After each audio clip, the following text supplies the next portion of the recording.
Hi, it's Anika from Living for Later, and I just wanted to come to offer a word of encouragement.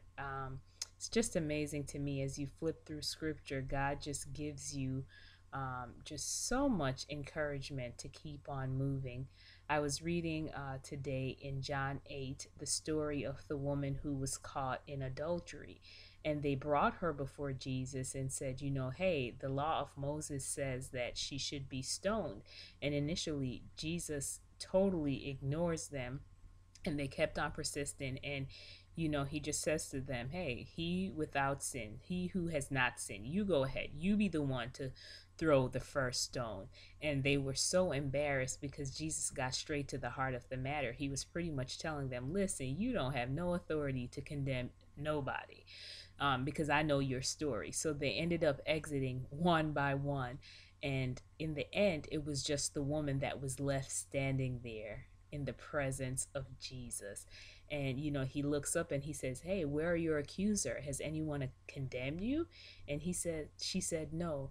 And Jesus says, which to me is just some of the most healing words in scriptures.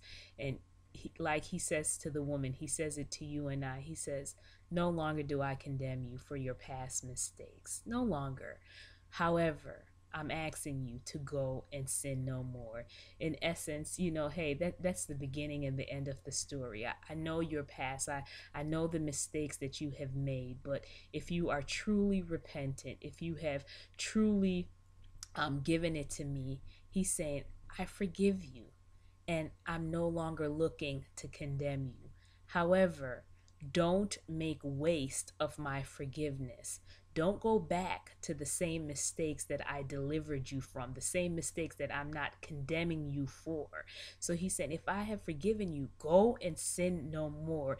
It's so easy to be caught in the act, if you will, to do something wrong, to know it's wrong, and receive Jesus' forgiveness, and then turn around and go and make the same mistake again. Don't put Jesus to an open shame all over again by rejecting the forgiveness, by returning to the same thing that he delivered you from. In Proverbs, it says that, as a dog returns to its vomit, so a fool returns to its folly. So don't be a fool. Receive the forgiveness that Christ has given you. Walk in it. Sin no more. His grace is totally available to help you to sin no more. And don't let others condemn you. People are so good for bringing up your past and reminding you of what you have done wrong. But Jesus concludes this by saying, I am the light of the world. Those that accept me, those that walk in my light, they're delivered from darkness. So receive your deliverance and don't let anyone keep you bound. You be encouraged and walk in your liberty.